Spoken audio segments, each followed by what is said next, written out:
How's it going, guys? Welcome to part 13 of the GTO trainer. Today we're back to verse open, standard 9 hand configuration. We are facing a under the gun open. Under the gun, we are in the cutoff with ace queen. I reckon this is a standard 3 bet, even though the under the gun range is incredibly strong with it folding ace queen. We're kind of folding everything. But then when we face the 4 bet from under the gun, this is going to be a fold in my opinion. My thought process being, not only does the under the gun have an incredibly strong range here, but then he's going to have an even stronger range as a result of the knowledge that we are 3 betting. He's already strong range, so he's got a strong range to start with. We then 3 bet that strong range, indicating that we also have a strong range. Then when he 4 bets, he's saying that he still believes that he's cards, or at least he's range. Yes, there could be some bluffs in there as well to balance that out, but he's still saying that his range is better than our range, which is very strong, so I'm going to go with a fold here. I reckon if we're suited... okay. So it's... we fold in the cutoff versus an under the gun open. Damn, that's tight. What are we calling with then? Hang on. So if I go here, does that show us? So we're pretty much only calling with suited hands, raising with some ace suited as bluffs, ace queen suited as a raise, but ace queen off is a fold. Damn, okay. And then even jacks is a fold majority of the time. And then staying down with all the pocket pairs. And then some kings suited as some bluffs in order to balance out our range. Damn, that is tight. But, I mean, I guess I understand it, when we consider what the under the gun... This is under the gun, not under the gun +1, +2, etc. This is an extremely tight range. However, I still believe that folding ace queen off is incredibly tight and giving a lot of credit, but I guess under the gun is an extremely tight and strong range, so I definitely can understand it. So yeah, I get that does make sense to me, that we do have to respect what is going to be an extremely tight range.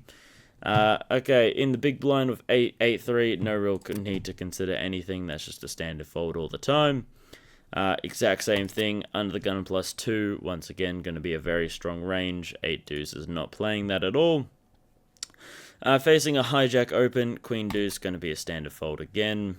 Hijack, not an overly tight and strong range, but still tight enough and still way better than queen deuce. Here we are facing an under the gun open. This is going to be a standard fold with the knowledge that we're folding ace queen. 10-9 offsuit is once again going to be a very simple, easy fold. Pretty much when the under the gun is opening, we're always going to be playing a 4-bet or fold strategy. 3-bet or fold strategy. We're not going to have any calls unless we're on the button, where we can start to mix in some suited connectors, some more playable hands, try to take advantage of being able to play in position. But when we're still, if we're in hijack, cutoff, low jack, we still have the button, a couple blinds to play behind, so we can't really be calling in that situation with a lot of our hands, with the knowledge that we are very susceptible to a 3-bets getting pushed off the pot, or the button, or someone later can call, and now all of a sudden we're playing piggy in the middle, which is probably one of the most easily mistake-ridden positions to be in poker. Here with Jack 8 offsuit, also the Jack 3 just standard fold. Under the gun +1, this is going to be once again a standard fold. Under the gun, as we know, under the gun +1 and under the gun, very strong ranges. Moving on to the next hand, low Jack 8-7 offsuit in the small blind, once again going to be a standard fold. I believe I would put my money that it would be a call if it was suited. So yeah, if it was suited, we're calling at some frequency, still folding a decent bit as well. But we are calling at some frequency, even doing a 3-bet at some frequency as well. But it has to be suited in order to have that extra playability about it. because we do have a little bit of improved pot odds, but it's just not enough to be in there with an offsuit hand. Sure, yes, it's still connected, but it needs that suited in order to add that extra playability to make it worth it for us, give us enough equity to make a profitable call. Open from the button when the big blind Jack 6 offsuit. I think even Jack 6 suited is still a fold there, even though we are calling with a decently wide range. Actually, no, Jack 6 suited is a 50-50 actually. So big blind, because we already have a blind in there, we are very, very incentivized to be calling with a lot of our hands. But we, like I said before, really prioritizing a lot of these. Like, you see how pretty much all of the suited cards are that have any type of connection or a high card associated with them are pretty much a call all the time. Like 8-5 suited, for example, 7-4 suited, majority call. 9-6 suited, majority call. 9-7, etc., etc. You get the idea. So these hands that have that playability, we do have the pot odd, we do have the clear pot odds, but they need to have that suited majority of the time. As you can see, we're only really calling up to 9 and then nothing below. A little King 8 in there as well, which is slightly surprising, but King 8 in there as well.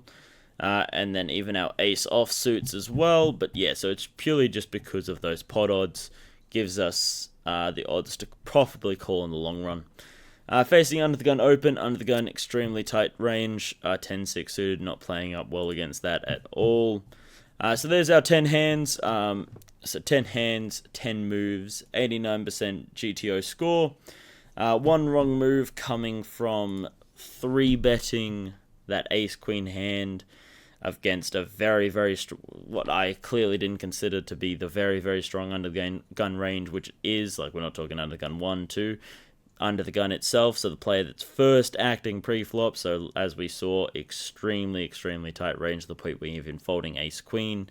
We are going to be calling with ace-queen suited, so you're pretty much calling with your ace suiteds, but then you're folding your ace offsuits. I'm assuming just that lack of equity that you're missing out due to not being suited just makes the math not worth it for you at all, up against what is an extremely, extremely tight and strong range from under the gun, who are also, depending on where you are, most likely incentivized to be playing a 4-bet or fold strategy, and considering that they're going to have to be playing out of position unless you're in one of the blinds where they'll be playing in position, so they might be calling at a higher frequency than if they're going to be playing out of position. So hope you guys learned something there today. Enjoy the rest of your day and take care. Have a good one and play well.